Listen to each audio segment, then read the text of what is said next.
ಈ ಸಮಾರಂಭದಲ್ಲಿ ಉಪಸ್ಥಿತರಿರ್ತಕ್ಕಂಥ ಮಾಜಿ ಮುಖ್ಯಮಂತ್ರಿಗಳು ಹಿರಿಯರು ಆದಂಥ ಮಾನ್ಯ ವೀರಪ್ಪ ಮೊಯ್ಲಿ ಅವರೇ, ಸಚಿವರಾದಂಥ ಡಾಕ್ಟರ್ ಎಚ್ ಸಿ ಮಾದೇವಪ್ಪ ಅವರೇ, ಇನ್ನೊಬ್ಬರು ಸಚಿವರಾದಂಥ ಶ್ರೀ ಮಧು ಬಂಗಾರಪ್ಪ ಅವರೇ, ಕಾರ್ಕಳ ಕ್ಷೇತ್ರದ ಶಾಸಕರು ಆತ್ಮೀಯರು ಆದಂಥ ಶ್ರೀ ಸುನೀಲ್ ಕುಮಾರ್ ಅವರೇ, ವಿಧಾನ ಪರಿಷತ್ತಿನ ಸದಸ್ಯರಾದಂಥ ಐವಾನ್ ಡಿಸೌಜಾ ಅವರೇ, ಮಾಜಿ ಸಚಿವರಾದಂಥ ರಮಾನಾಥ್ ರೈ ಅವರೇ, ಶ್ರೀ ವಿನಯ್ ಕುಮಾರ್ ಸ್ವರ್ಕೆ ಅವರೇ, ಮಾಜಿ ಸಂಸದರಾದಂಥ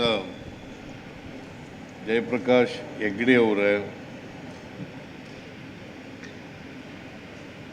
ದಕ್ಷಿಣ ಕನ್ನಡ ಜಿಲ್ಲಾ ಸಹಕಾರ ಬ್ಯಾಂಕ್ನ ಅಧ್ಯಕ್ಷರಾದಂಥ ಶ್ರೀ ರಾಜೇಂದ್ರ ಕುಮಾರ್ ಅವರೇ,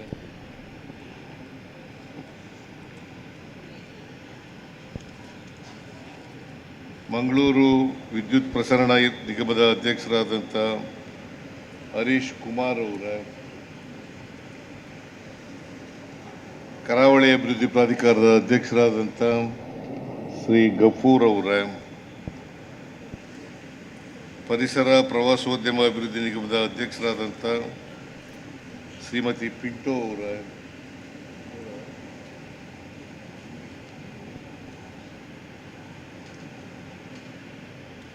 ಈ ಜಿಲ್ಲೆಯ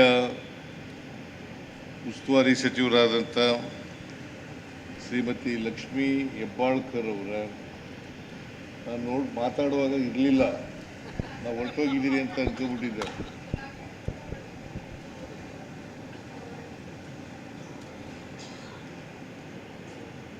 ಮಾಜಿ ಶಾಸಕರಾದಂಥ ಶ್ರೀ ಗೋಪಾಲ್ ಪೂಜಾರಿ ಅವರೇ, ಕಿಸಾನ್ ಸಭಾ ಟ್ರಸ್ಟ್ನ ಅಧ್ಯಕ್ಷರಾದಂಥ ಶ್ರೀ ಹರ್ಷ ಮೊಯ್ಲಿ ಅವರೇ, ಕಾರ್ಕಳ ವಿಧಾನಸಭೆಯ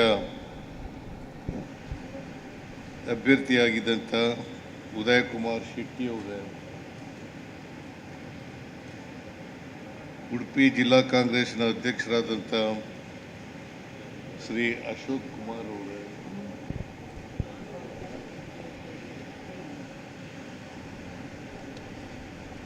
ನಾರಾಯಣಗುರು ಅಭಿವೃದ್ಧಿ ನಿಗಮದ ಅಧ್ಯಕ್ಷರಾದಂಥ ಮಂಜುನಾಥ್ ಭಂಡಾರಿ ಅವರೇ, ಮಂಜುನಾಥ್ ಪೂಜಾರಿ ಅವರೇ, ಇಲ್ಲೂ ಅವರು ಇಲ್ಲ, ವೇದಿಕೆ ಮೇಲಿರ್ತಕ್ಕಂಥ ಎಲ್ಲ ಆತ್ಮೀಯ ಕಾಂಗ್ರೆಸ್ಸಿನ ಮುಖಂಡರುಗಳೇ,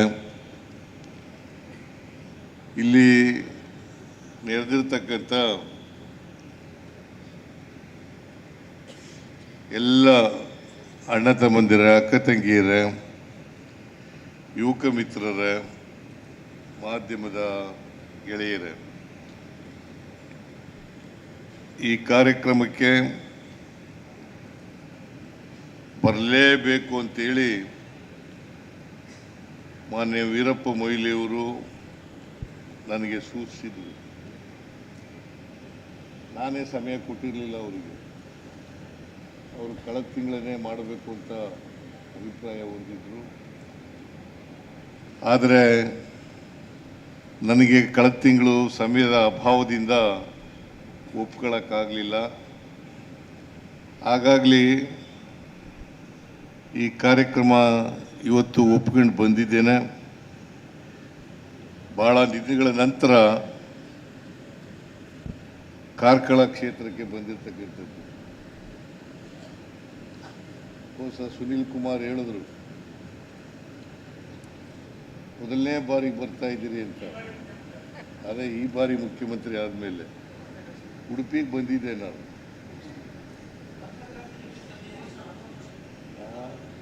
ಮಸ್ತಕಾಭಿಷೇಕಕ್ಕೂ ಬಂದಿದ್ದೆ ಹಿಂದೆ. ಈ ವರ್ಷ ಮಸ್ತಕಾಭಿಷೇಕ ಆಚರಣೆ ಮಾಡ್ತಾ ಇದ್ದಾರೆ. ಈಗಾಗಲೇ ರಾಜೇಂದ್ರ ಕುಮಾರ್ ಮತ್ತು ಅವರ ಎಲ್ಲ ಸಂಗಡಿಗರು ಬಂದು ಮನವಿಯನ್ನು ಮಾಡಿದ್ದಾರೆ, ಆರ್ಥಿಕ ಸಹಾಯ ಮಾಡಬೇಕು ಅಂತೇಳಿ. ವೀರಪ್ಪ ಮೊಯ್ಲಿಯವರು ಕೂಡ ಪತ್ರ ಬರೀತೀನಿ ಅಂತ ಹೇಳಿದ್ದಾರೆ, ಆರ್ಥಿಕ ಸಹಾಯನೂ ಕೂಡ ಮಾಡಬೇಕು ಅಂತಕ್ಕಂಥ ಮಾತುಗಳನ್ನು ಕೇಳಿಸ್ತಾ ಇಲ್ವಾ? ನಾನು ಈ ಕಡೆ ತಿರುಗೋದ್ರಿಂದ ಕೇಳಿಸ್ತಾ ಇಲ್ಲ, ಈ ಕಡೆನೇ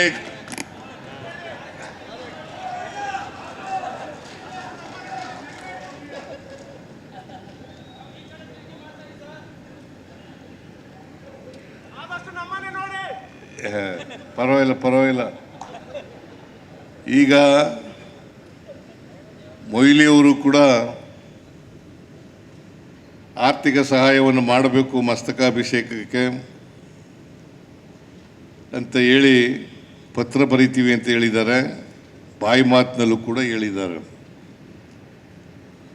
ನಾನು ಈ ಮಸ್ತಕಾಭಿಷೇಕ ಏನು ನಡೀತಾ ಇದೆ 12 ವರ್ಷಕ್ಕೊಮ್ಮೆ, ಇದಕ್ಕೆ ಎಲ್ಲ ರೀತಿಯಲ್ಲೂ ಕೂಡ ಸಹಾಯವನ್ನು ಮಾಡ್ತಿದೆ ಅಂತಕ್ಕಂಥ ಮಾತುಗಳನ್ನು ಈ ಸಂದರ್ಭದಲ್ಲಿ ಹೇಳಲಿಕ್ಕೆ ಬಯಸ್ತಾ ಇದ್ದೀನಿ.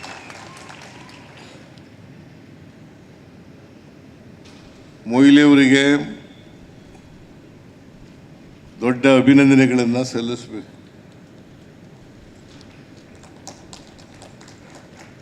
ಯಾಕಂತಂದರೆ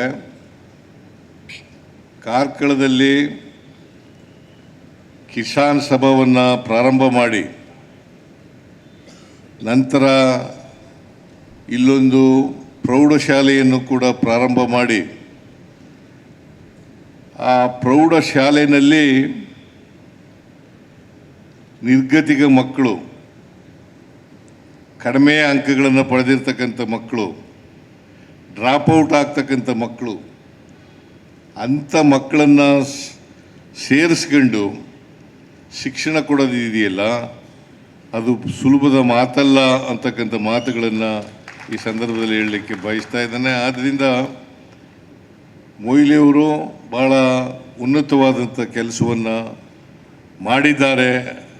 ಅವರಿಗೆ ಸರ್ಕಾರದ ವತಿಯಿಂದ ಅಭಿನಂದನೆಗಳನ್ನು ಸಲ್ಲಿಸಲಿಕ್ಕೆ ಬಯಸ್ತಾ ಇದ್ದೇನೆ.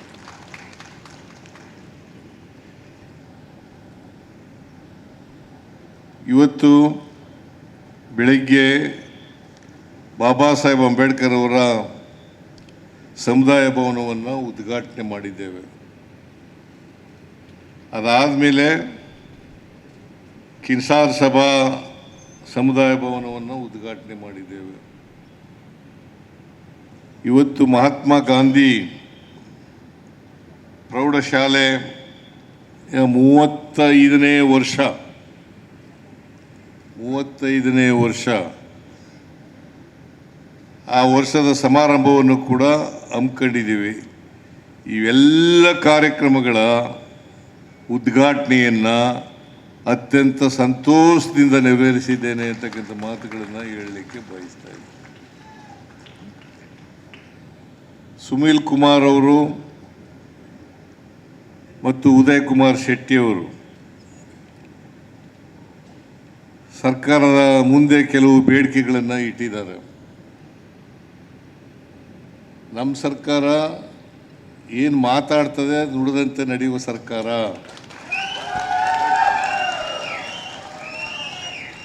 ಆದ್ದರಿಂದ ನೀವು ಹೇಳಿರ್ತಕ್ಕಂಥ ಮನವಿಗಳಿದಾವಲ್ಲ, ಬೇಡಿಕೆಗಳಿದಾವಲ್ಲ, ಆ ಬೇಡಿಕೆಗಳನ್ನು ಎಲ್ಲ ಒಂದೇ ಸಾರಿ ಮಾಡೋಕ್ಕಾಗಲ್ಲ, ಹಂತವಾಗಿ ಮಾಡಿಕೊಡ್ತೇನೆ ಅಂತಕ್ಕಂಥ ಮಾತುಗಳನ್ನು ಈ ಸಂದರ್ಭದಲ್ಲಿ ಹೇಳಲಿಕ್ಕೆ ಬಯಸ್ತಾ ಇದ್ದೀನಿ.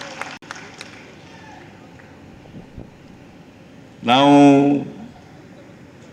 ಏನು ಹೇಳ್ತೀವಿ ಅದನ್ನು ಮಾಡ್ತೀವಿ.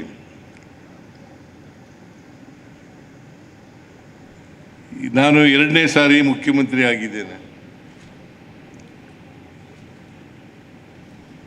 ಮೊದಲನೇ ಸಾರಿ 2019ರಿಂದ 13ರಿಂದ 18ವರೆಗೆ ಮುಖ್ಯಮಂತ್ರಿ ಆಗಿದ್ದೆ. ಆಗ 165 ಭರವಸೆಗಳನ್ನು ಕೊಟ್ಟಿದ್ದು. ಆ 165 ಭರವಸೆಗಳಲ್ಲಿ 158 ಭರವಸೆಗಳನ್ನು ಈಡೇರಿಸಿದ್ದೇವೆ ಅಂತಕ್ಕಂಥ ಮಾತನ್ನು ತಮಗೆ ಜ್ಞಾಪಿಸಲಿಕ್ಕೆ ಬಯಸ್ತಾ ಇದ್ದೇನೆ. 2023ರ ವಿಧಾನಸಭಾ ಚುನಾವಣೆಯಲ್ಲಿ 590 ಭರವಸೆಗಳನ್ನು ಕೊಟ್ಟಿದ್ದು.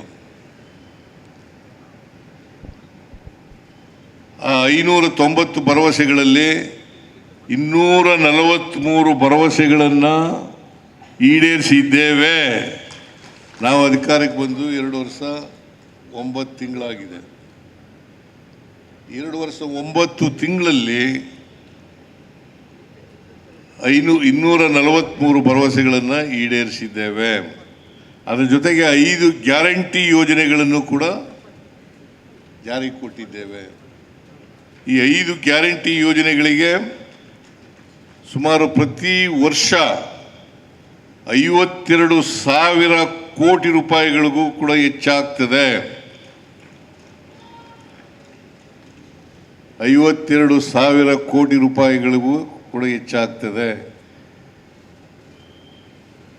ಇದು ಜಾತ್ಯತೀತವಾಗಿ, ಧರ್ಮಾತೀತವಾಗಿ ಎಲ್ಲ ಜಾತಿಯ ಬಡವರಿಗೆ, ಎಲ್ಲ ಜಾತಿಯ ಧರ್ಮದ ಬಡವರಿಗೆ ಯಾರ್ಯಾರು ಅರ್ಹರಿದ್ದಾರೆ ಅವರೆಲ್ಲರಿಗೂ ಕೂಡ ಈ ಸವಲತ್ತನ್ನು ಕೊಡ್ತೇವೆ. ಶಕ್ತಿ ಯೋಜನೆ, ಅದರಲ್ಲಿ ಜಾತಿ ಇಲ್ಲ, ಧರ್ಮ ಇಲ್ಲ, ವರ್ಗ ಇಲ್ಲ, ಎಲ್ಲರೂ ಕೂಡ ಸರ್ಕಾರಿ ಬಸ್ಗಳಲ್ಲಿ ಫ್ರೀಯಾಗಿ ಪ್ರಯಾಣ ಮಾಡಬಹುದು.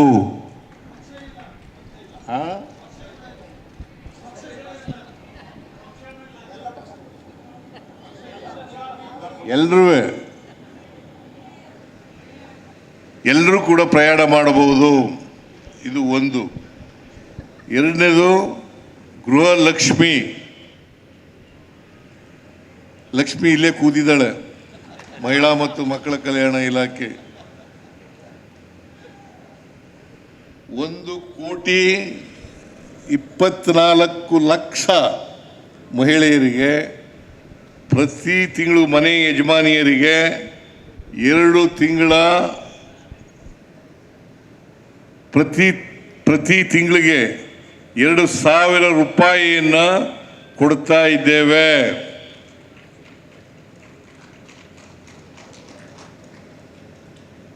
ಗೃಹ ಜ್ಯೋತಿ ಯೋಜನೆಯಲ್ಲಿ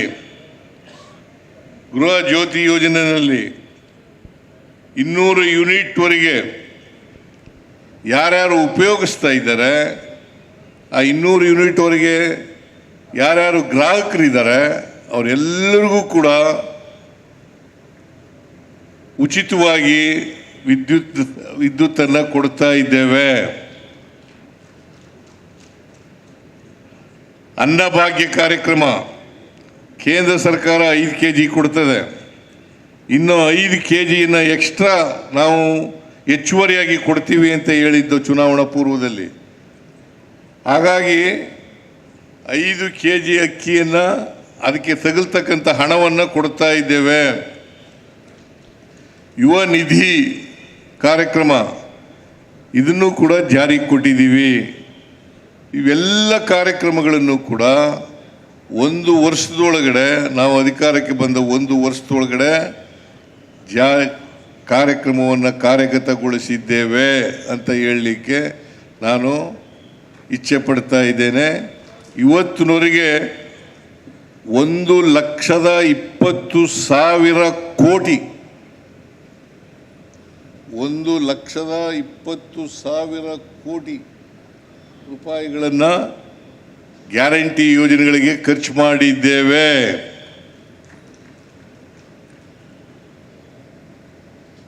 ಇದು ಒಂದು ಭಾಗ. ಬಹಳ ಜನ ಗ್ಯಾರಂಟಿ ಯೋಜನೆಗಳಿಗೆ ಹಣ ಖರ್ಚು ಮಾಡಿ ಅಭಿವೃದ್ಧಿ ಕೆಲಸಗಳಿಗೆ ದುಡ್ಡಿಲ್ಲ ಅಂತ ಹೇಳ್ತಾ ಇದ್ರು. ನಾವು ಗ್ಯಾರಂಟಿ ಯೋಜನೆಗಳನ್ನು ಕೂಡ ಕಾರ್ಯಗತಗೊಳಿಸಿದ್ದೀವಿ. ಮತ್ತು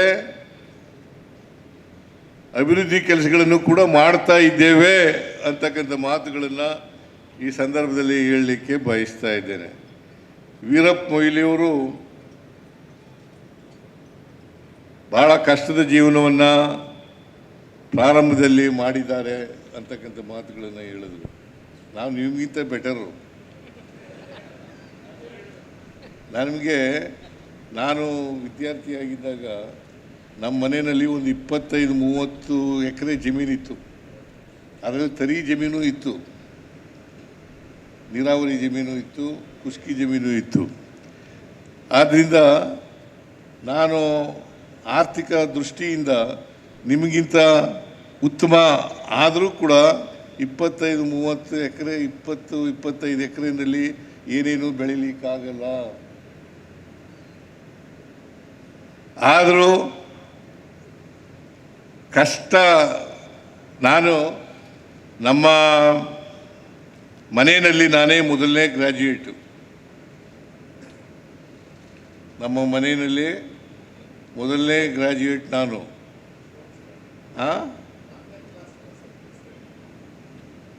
ಅದು ನಾನು ಮಧ್ಯೆ ಬಿಟ್ಬಿಟ್ಟಿದ್ದೆ, ಡ್ರಾಪ್ ಔಟ್ ಆಗಿಬಿಟ್ಟಿದ್ದೆ. ನಾನು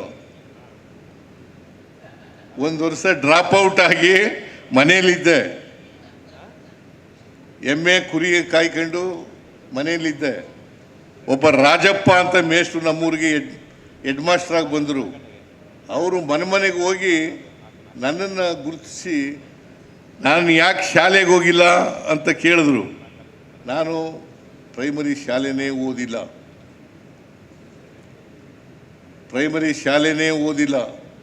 ನೇರವಾಗಿ ಮಾಧ್ಯಮ ಶಾಲೆಗೆ ಸೇರ್ಕೊಂಡೆ 5ನೇ ತರಗತಿಗೆ. ಅಲ್ಲಿವರೆಗೆ ನಾನು ವಿದ್ಯೆ ಕಲಿತಕ್ಕಂಥದ್ದನ್ನು ನಮಗೆ ವೀರ ಮಕ್ಕಳು ಕುಣಿತ ಕಲಿಸ್ತಾ ಇದ್ರು ಮೇಷ್ಟ್ರು, ಅವರು ಕಲಿಸ್ಕೊಟ್ಟಿದ್ರು. ಸೊ ಅದರಿಂದ ನಾನು ಕೂಡ ಭಾಳ ಕಷ್ಟದಲ್ಲಿ ಬಂದಿರತಕ್ಕಂಥದ್ದು. ಆದರೆ ವೀರಪ್ಪ ಮೊಯ್ಲಿಯವರಷ್ಟು ಕಷ್ಟಪಟ್ಟಿರಲಿಲ್ಲ ಅಂತಕ್ಕಂಥ ಮಾತುಗಳನ್ನು ಹೇಳಲಿಕ್ಕೆ ಭಾಳ ಸಂತೋಷ. ಆಗ ನೋಡಿ, ಅವ್ರ ತಂದೆ ತಾಯಿಗಳು ಅವತ್ತು ಹೇಗೆ ನಿಯತ್ತಿನಿಂದ ಬದುಕಿದ್ರು ಅಂತಕ್ಕಂಥದ್ದನ್ನು ಇವತ್ತು ನಾವೆಲ್ಲರೂ ಕೂಡ ಅರ್ಥ ಮಾಡ್ಕೋಬೇಕಾಗ್ತದೆ. ಸುಮಾರು 40 ಎಕರೆ ಜಮೀನನ್ನು ಗುತ್ತಿಗೆ ಮಾಡ್ತಾಯಿದ್ರು. ಅದನ್ನು ಯಾರು ಜಮೀನ್ದಾರರಿದ್ದಾರೆ ಅವ್ರಿಗೆ ವಾಪಸ್ ಕೊಡೋದಿದೆಯಲ್ಲ, ಅದು ಭಾಳ ಕಷ್ಟದ ಕೆಲಸ. ನೋಡಿ ಎಂಥ ನಿಯತ್ತಿನಿಂದ ಮಾಡಿದ್ದಾರೆ. ಅಂಥವ್ರ ಮಗ ಇವತ್ತು ವಕೀಲಿ ವೃತ್ತಿ ಮಾಡಿ ಬಡವರು, ಬಡ ಗೇಣಿದಾರರು, ದಲಿತರು ಮತ್ತು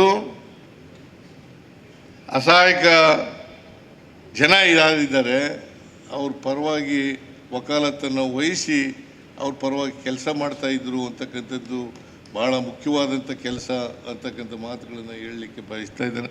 ನಾನು ಕೇಳಿದೆ, ಎಷ್ಟು ವರ್ಷ ಲಾಯರ್ ಕೆಲಸ ಮಾಡಿದ್ರಿ ಅಂತ. 5-6 ವರ್ಷ ಲಾಯರ್ ಕೆಲಸ ಮಾಡಿದೆ. ಆ 5-6 ವರ್ಷನೂ ಕೂಡ ಉಚಿತವಾಗಿ ವಕಾಲತ್ತು ಆಗ್ತಾ ಇದೆ ಅಂತಕ್ಕಂಥ ಮಾತುಗಳನ್ನು ಹೇಳಿದ್ರು. ವಕಾಲತ್ತು ಹಾಕೋದ್ರಿಂದ ಅವರು ರಾಜಕೀಯವಾಗಿ ಅಷ್ಟೊಂದು ಎತ್ತರಕ್ಕೆ ಬೆಳೆದಿದ್ರು ಕೂಡ ಮುಖ್ಯಮಂತ್ರಿಯಾಗಿ, ಸಚಿವರಾಗಿ, ಕೇಂದ್ರದ ಸಚಿವರಾಗಿ ಪ್ರಾಮಾಣಿಕತೆ ಉಳಿಸ್ಕೊಂಡಿರೋದಿದೆಯಲ್ಲ, ಅದು ಭಾಳ ದೊಡ್ಡ ಸಾಧನೆ ಅಂತಕ್ಕಂಥ ಮಾತುಗಳನ್ನು ಈ ಸಂದರ್ಭದಲ್ಲಿ ಹೇಳಲಿಕ್ಕೆ ಬಯಸ್ತಾ ಇದ್ದೀನಿ. ಪ್ರಾಮಾಣಿಕತೆ ಇದೆಯಲ್ಲ, ಇವತ್ತಿನ ರಾಜಕೀಯದಲ್ಲಿ ಭಾಳ ಕಷ್ಟ ಹುಡುಕಬೇಕಾಗ್ತದೆ. ನೀವು ಒಂದು ರೀತಿಯಲ್ಲಿ ನಮಗಿಂತ ಹಳೆ ತಲೆಮಾರಿನವರು ಅಂತ ಅನಿಸುತ್ತೆ. ನಿಮ್ಮ ತಲೆಮಾರಿನವರೆಲ್ಲ ಪ್ರಾಮಾಣಿಕವಾಗಿ ರಾಜಕಾರಣ ಮಾಡ್ತಾಯಿದ್ರು. ಸೊ ಏನೇ ಇರಲಿ, ಅವರು ಆ ಕಷ್ಟದ ಜೀವನವನ್ನು ನೋಡಿರೋದ್ರಿಂದಲೇ ಅವಿದ್ಯಾವಂತರಾದ ಆದರೆ ಈ ಸಮಾಜದಲ್ಲಿ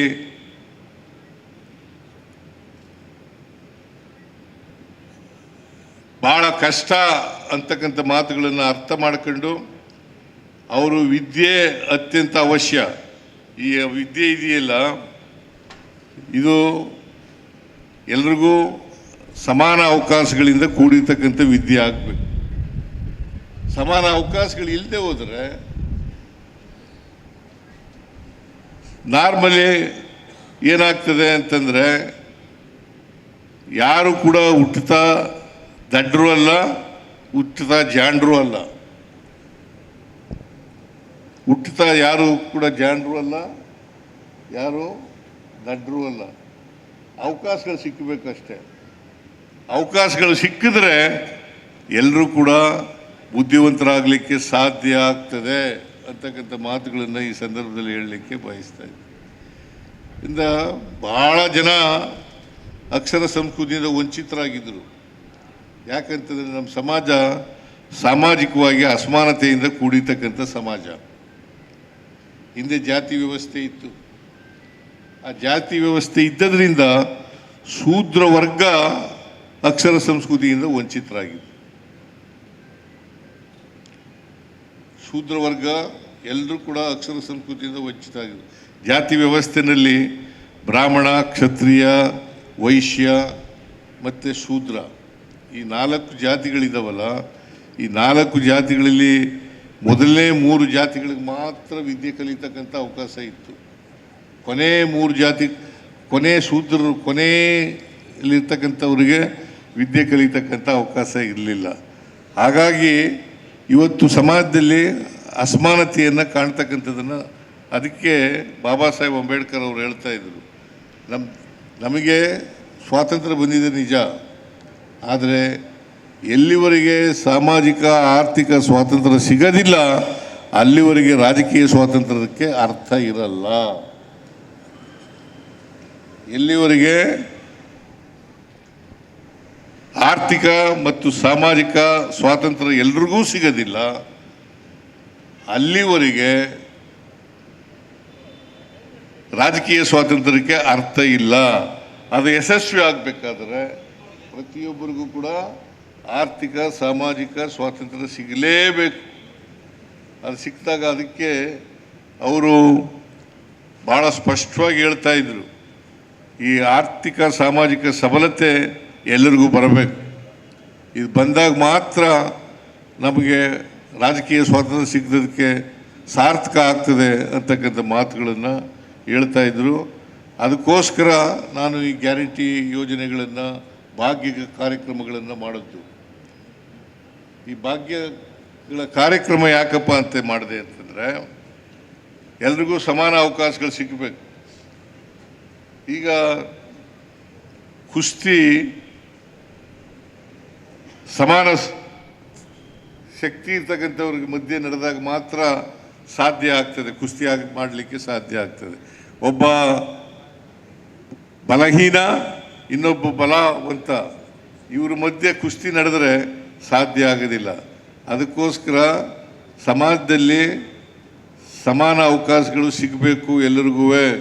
ಅದು ಸಿಕ್ಕಿದಾಗ ಮಾತ್ರ ಸಾಧ್ಯ ಆಗ್ತದೆ. ಅದರಿಂದ ಇವರು ಮಾಡ್ತಾ ಇರ್ತಕ್ಕಂಥ ಕೆಲಸ ಇದೆಯಲ್ಲ, ಮೊಯ್ಲಿ ಇವರಿಗೆ ಹೈಸ್ಕೂಲ್ನಲ್ಲಿ ಮಾಡ್ತಾ ಇರ್ತಕ್ಕಂಥ ಕೆಲಸ ಇದೆಯಲ್ಲ, ಇದು ಭಾಳ ಉತ್ತಮವಾದಂಥ ಕೆಲಸ. ಸಮಾಜದಲ್ಲಿ ಕಟ್ಟ ಕಡೆಯ ವ್ಯಕ್ತಿ ಡ್ರಾಪ್ಔಟ್ ಆಗ್ತಾ ಇದ್ದಂಥವನು, 35% ತಗೊಂಡಿರ್ತಕ್ಕಂಥವನು, ಅವರಿಗೆ ಮೊದಲನೇ ಆದ್ಯತೆ ಕೊಡ್ತಾ ಇರ್ತಕ್ಕಂಥದ್ದು ಭಾಳ ಒಳ್ಳೆಯ ಕೆಲಸ. ಹರ್ಷ ಅವರೇ, ಇದನ್ನು ಮುಂದುವರಿಸ್ತಕ್ಕಂಥ ಕೆಲಸವನ್ನು ನೀವು ಮಾಡಬೇಕು ಅಂತಕ್ಕಂಥ ಮಾತುಗಳನ್ನು ಹೇಳಲಿಕ್ಕೆ ಬಯಸ್ತಾ ಇದ್ದೀನಿ. ನಮಗೂ ನಮ್ಮ ಸರ್ಕಾರದಿಂದಲೂ ಏನಾದರೂ ಸಹಾಯ ಬೇಕು ಅನ್ನೋದಾದರೆ ದಯಮಾಡಿ ಕೇಳಿ.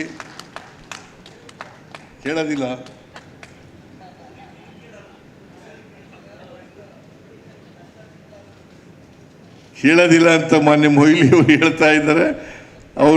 ಅವ್ರಿಗೆ ಸೆಲ್ಫ್ ಕಾನ್ಫಿಡೆನ್ಸ್ ಇದೆ, ನಾವೇ ನಡೆಸ್ತೀವಿ ಅಂತಕ್ಕಂಥ ಇದೆ, ಸೆಲ್ಫ್ ಕಾನ್ಫಿಡೆನ್ಸ್ ಇರ್ತಕ್ಕಂಥದ್ರಿಂದ ಅವರು ಆ ರೀತಿ ಹೇಳ್ತಾ ಇದ್ದಾರೆ. ಅದರಿಂದ ಈ ಸಂಸ್ಥೆ ಇನ್ನಷ್ಟು ಎತ್ತರಕ್ಕೆ ಬೆಳೀಲಿ ಅಂತಕ್ಕಂಥ ಆಶೆಯನ್ನು ಈ ಸಂದರ್ಭದಲ್ಲಿ ವ್ಯಕ್ತಪಡಿಸಲಿಕ್ಕೆ ಬಯಸ್ತಾ ಇದ್ದೇನೆ. ಈ ಶಾಲೆಯಲ್ಲಿ ಓದ್ತಕ್ಕಂಥವ್ರು ಉನ್ನತ ಪದವಿಗೆ ಹೋಗಲಿ, ಜೊತೆಗೆ ಸಮಾಜಮುಖಿಗಳಾಗಿ ಬೆಳೀಲಿ. ಸಮಾಜಮುಖಿ ಆಗ್ತಕ್ಕಂಥದ್ದು ಭಾಳ ಮುಖ್ಯ. ಇಲ್ಲದೆ ಹೋದರೆ ನಮ್ಮ ಶಿಕ್ಷಣ ಇದೆಯಲ್ಲ, ಇವತ್ತು ಅನೇಕ ಜನ ಶಿಕ್ಷಣ ಪಡೆದಿರ್ತಕ್ಕಂಥವರು ಕೂಡ ಕಂದಾಚಾರ ಮೌಢ್ಯಗಳಲ್ಲಿ ಬಲಿಯಾಗಿದ್ದಾರೆ ಅಂತಕ್ಕಂಥದ್ದನ್ನು ಕೂಡ ಇವತ್ತು ಅರ್ಥ ಮಾಡ್ಕೋಬೇಕಾಗ್ತದೆ. ಕಂದಾಚಾರ ಮೌಢ್ಯಗಳಲ್ಲಿ ಬಲಿಯಾಗಿದ್ದಾರೆ. ಅದಕ್ಕೋಸ್ಕರನೇ ಶಿಕ್ಷಣದಲ್ಲಿ ವೈಜ್ಞಾನಿಕತೆ ಮತ್ತು ವೈಚಾರಿಕತೆ ಇವೆರಡೂ ಕೂಡ ಬೆಳೀಬೇಕು. ವೈಚಾರಿಕತೆ ಇಲ್ಲದಂಥ ಅದಕ್ಕೆ ಬರೀ ಶಿಕ್ಷಣ ಆಮೇಲೆ ಪ್ರೌಢಶಾಲೆ ಅಂತಂದರೆ ಅದು ಶಾಲೆ ಅಲ್ಲ, ಅಷ್ಟೇ ಅಲ್ಲ, ಅದು ಜ್ಞಾನ ಮತ್ತು ವಿವೇಕ, ವೈಜ್ಞಾನಿಕತೆ ಮತ್ತು ವೈಚಾರಿಕತೆ ಇಂಥ ವಿದ್ಯೆಯನ್ನು ಕಲಿಸ್ತಕ್ಕಂಥದ್ದು ಭಾಳ ಮುಖ್ಯ. ಇಲ್ಲದೆ ಹೋದರೆ ನಾವು ಸಮಾಜಮುಖಿಯಾಗಿ ಬೆಳೀಲಿಕ್ಕೆ ಕಷ್ಟ ಆಗ್ತದೆ. ಇದನ್ನು ನಾವೆಲ್ಲರೂ ಕೂಡ ಅರ್ಥ ಮಾಡ್ಕೋಬೇಕು ಅಂತಕ್ಕಂಥದ್ದು. ಸಮಾಜದಲ್ಲಿರ್ತಕ್ಕಂಥ ಸಮಸ್ಯೆಗಳಿಗೆ ನಾವು ಸ್ಪಂದಿಸದೆ ಹೋದರೆ, ಸಮಾಜದ ಸಮಸ್ಯೆಗಳಿಗೆ ನಾವು ಸ್ಪಂದಿಸದೆ ಹೋದರೆ ಆ ವಿದ್ಯೆ ಬರೀ ಶಿಕ್ಷಣ ಪಡ್ಕೊಳ್ತೀವಿ ಅಷ್ಟೇ, ಓದೋದು ಬರೆಯೋದು ಕಲ್ತಿರ್ತೀವಿ ಅಷ್ಟೇ. ಇಲ್ಲದೆ ಹೋದರೆ ಸಮಾಜದ ಸಮಸ್ಯೆಗಳಿದ್ದಾವಲ್ಲ, ಈ ಸಮಸ್ಯೆಗಳಿಗೆ ಸ್ಪಂದಿಸ್ತಕ್ಕಂಥ ವಿದ್ಯೆ ಕಲಿಸ್ತಕ್ಕಂಥದ್ದೇ ಇವತ್ತಿನ ಶಿಕ್ಷಣದ ಪ್ರಾಮುಖ್ಯತೆ ಅಂತಕ್ಕಂಥ ಮಾತುಗಳನ್ನು ಹೇಳಲಿಕ್ಕೆ ಬಯಸ್ತಾ ಇದ್ದೇನೆ. ಮೊನ್ನೆ ನಾನು ವೈಸ್ ಚಾನ್ಸಲರ್ಗಳು ಸಭೆ ಇತ್ತು, ವೈಸ್ ಚಾನ್ಸಲರ್ಗಳು ಅದೇ ಹೇಳಿದೆ ನಾನು, ಎಷ್ಟು ಜನ ಇವತ್ತು ಸ್ವಾತಂತ್ರ್ಯ ಬಂದಾಗ 12ರಿಂದ 15% ಇತ್ತು ಶಿಕ್ಷಣ ಸಾಕ್ಷರತೆ, 12ರಿಂದ 15%.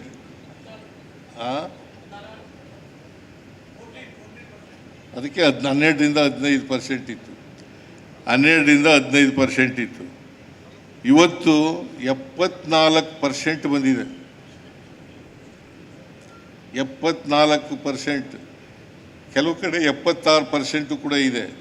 ಆದರೆ ವೈಜ್ಞಾನಿಕತೆ ವೈಚಾರಿಕತೆ ಇದೆಯಾ ಅಂತಕ್ಕಂಥ, ಎಲ್ಲರಲ್ಲೂ ಇದೆಯಾ ಅಂತಕ್ಕಂಥ ಮಾತುಗಳನ್ನು ನೋಡಿದಾಗ ಅದಕ್ಕೆ ಸರಿಯಾದಂಥ ಉತ್ತರ ಸಿಗಲಿಕ್ಕೆ ಸಾಧ್ಯ ಇಲ್ಲ. ಇದನ್ನು ನಾವು ಅರ್ಥ ಮಾಡ್ಕೋಬೇಕಾಗ್ತದೆ. ಅದಕ್ಕೋಸ್ಕರ ನಮ್ಮ ಶಿಕ್ಷಣ ಹೇಗಿರಬೇಕಪ್ಪ ಅಂತಂದರೆ, ನಾವು ಸಮಾಜದ ಸಮಸ್ಯೆಗಳಿಗೆ ಸ್ಪಂದಿಸ್ತಕ್ಕಂಥ ರೀತಿಯಲ್ಲಿ ಇರಬೇಕು. ಅದರಿಂದ ಇಲ್ಲಿ ಓದಂಥ ವಿದ್ಯಾರ್ಥಿಗಳು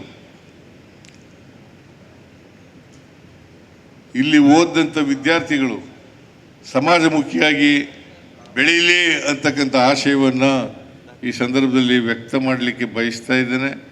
ಮೊಯ್ಲಿಯವರು ಪಾಪ ಅವರು ಚಿಕ್ಕ ವಯಸ್ಸಿನಲ್ಲಿ ಬಡತನ ನೋಡಿದ್ದರಿಂದ, ನಾನು ಬಡತನ ನೋಡಿದ್ದೆ. ಯಾಕಂತಂದರೆ ನಾನು ನಮ್ಮ ಮನೆಯಲ್ಲಿ ಅನ್ನನೂ ಮಾಡ್ತಿದ್ದೋ ಮುದ್ದೆನೂ ಮಾಡ್ತಿದ್ದೋ. ನಮ್ಮ ಮನೆಯಲ್ಲಿ ಅನೇಕ ಜನರಿಗೆ ನಮ್ಮ ಊರಿನಲ್ಲಿ ಕುಸ್ಕಿ ಜಮೀನಿತ್ತು, ಇಲ್ಲ ಕೂಲಿ ಕಾರ್ಮಿಕರಿದ್ದರು. ಕೂಲಿ ಕಾರ್ಮಿಕರು ಅಥವಾ ಕುಸ್ಕಿ ಜಮೀನಿದ್ದಂಥವರು ಪ್ರತಿದಿನ ಅನ್ನ ಮಾಡ್ತಿರ್ಲಿಲ್ಲ. ನಾವೆಲ್ಲ ರಾಗಿ ಮುದ್ದೆನೇ, ಜೋಳದ ಮುದ್ದೆನೇ ತಿಂತಿದ್ದದು. ಜೋಳದ ಮುದ್ದೆ, ರಾಗಿ ಮುದ್ದೆ ತಿಂತಿದ್ದದು. ಅನ್ನ ಉಣ್ತಿದ್ದದು ಯಾವಾಗಪ್ಪ ಅಂತಂದರೆ ಹಬ್ಬದ ದಿನಗಳಲ್ಲಿ ಅಥವಾ ನೆಂಟರು ಬಂದರೆ. ಅದಕ್ಕೆ ನಾನು ನಮ್ಮನೆ ಯಾರು ಅನ್ನ ಮಾಡ್ತಿರ್ಲಿಲ್ಲ, ಅವರು ಅವ್ರ ಮಕ್ಕಳಿಗೆ, ಸಣ್ಣ ಮಕ್ಕಳಿಗೆ ಕಾಯಿಲೆ ಬಂದರೆ, ಸಣ್ಣ ಕಾಯಿಲೆಗಳು ಬಂದರೆ ಒಂದು ತುತ್ತು ಅನ್ನಕ್ಕೂ ಕೂಡ ಬಂದು ಮನೆ ಹತ್ರ ಬಂದು ನಿಂತ್ಕೊಳ್ಳೋರು. ನಾನು ಅದನ್ನು ಕಣ್ಣಾರೆ ನೋಡಿದ್ದೆ. ಅದಕ್ಕೋಸ್ಕರ ಯಾರು ಕೂಡ ಇನ್ನೊಬ್ಬರು ಮನೆ ಬಾಗಿಲಿಗೆ ಹೋಗಿ ಅನ್ನಕ್ಕೋಸ್ಕರ ಕಾಯ್ಕೋಬಾರದು. ಅನ್ನಕ್ಕೋಸ್ಕರ ಅನ್ನಭಾಗ್ಯ ಕಾರ್ಯಕ್ರಮವನ್ನು ಜಾರಿಗೆ ತಗೊಂಡ್ಬಂದದ್ದು. ಇದನ್ನು ನಾವು ಅರ್ಥ ಮಾಡ್ಕೋಬೇಕಾಗ್ತದೆ. ಬಹಳ ಕಷ್ಟ ಇತ್ತು. ಈಗ ಅನ್ನಭಾಗ್ಯ ಕಾರ್ಯಕ್ರಮ ಜಾರಿಗೆ ಬಂದ ಮೇಲೆ ಎಲ್ಲರ ಮನೆಯಲ್ಲೂ ಕೂಡ ಅನ್ನ ಉಣ್ತಕ್ಕಂಥ ಕೆಲಸ ಆಗ್ತಾ ಇದೆ. ಸೊ ಹಾಗಾಗಿ ಈ ಬಡತನ ಇದೆಯಲ್ಲ ಭಾಳ ಕಷ್ಟದ ಕೆಲಸ. ಅದಕ್ಕೋಸ್ಕರನೇ ಈ ದೇಶದ ಸಂಪತ್ತು ಎಲ್ರಿಗೂ ಹಂಚಿಕೆ ಆಗಬೇಕು, ಅಧಿಕಾರ ಹಂಚಿಕೆ ಆಗಬೇಕು. ಇದಾಗೋವರೆಗೂ ಕೂಡ ನಮ್ಮ ಪ್ರಯತ್ನ ಮಾಡ್ತೇವೆ ಅಂತಕ್ಕಂಥ ಮಾತುಗಳನ್ನು ಈ ಸಂದರ್ಭದಲ್ಲಿ ಹೇಳಿ, ಮೊಯ್ಲಿಯವರು ಭಾಳ ಉತ್ತಮವಾದಂಥ ಕೆಲಸ ಮಾಡ್ತಾ ಇದ್ದಾರೆ, ಅದನ್ನು ಮುಂದುವರಿಸ್ತಕ್ಕಂಥ ಕೆಲಸವನ್ನು ಮಾಡಲಿ ಅಂತಕ್ಕಂಥದ್ದು. ಮತ್ತು ಮೊಯ್ಲಿಯವರಿಗೆ ಶತಾಯುಷು ಆಳಿಗೆ ನೀವು ಹಾಗೇ ಆಯ್ತೀರಿ, ನೀವು ಬೇಡ ಅಂದರೂ ಹಾಗೇ ಆಯ್ತೀರಿ.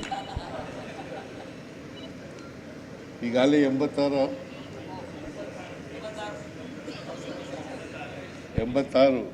ಮತ್ತು ಇನ್ನು 14 ವರ್ಷ ಇರಲ್ವಾ? ನನಗಿಂತ ಗಟ್ಟಿಯಾಗಿದ್ದೀರಿ ನೀವು. ನಾನು 79ನೇ ವರ್ಷ, ನನಗಿಂತ ಗಟ್ಟಿಯಾಗಿದ್ದೀರಿ ನೀವು. ಅದರಿಂದ ಶತಾಯುಷಿಗಳಾಗಿ ಅಂತಕ್ಕಂಥದ್ದು ಅವರ ಮಾರ್ಗದರ್ಶನ ಯುವಕರಿಗೆ ದೊರಕಲಿ ಅಂತಕ್ಕಂಥ ಮಾತುಗಳನ್ನು ಹೇಳಿ ನನ್ನ ಮಾತುಗಳನ್ನು ಮುಗಿಸ್ತೇನೆ. ನಿಮ್ಮೆಲ್ಲರಿಗೂ ನಮಸ್ಕಾರ. ನಿಖರ ಸುದ್ದಿ, ಸದಭಿರುಚಿಯ ಕಾರ್ಯಕ್ರಮ. ನೀವು ನೋಡ್ತಾ ಇದ್ದೀರಾ ಕಹಳೆ ನ್ಯೂಸ್, ಸಮಾಜದ ಜಾಗೃತಿಗಾಗಿ ವಸ್ತುನಿಷ್ಠ ವರದಿ.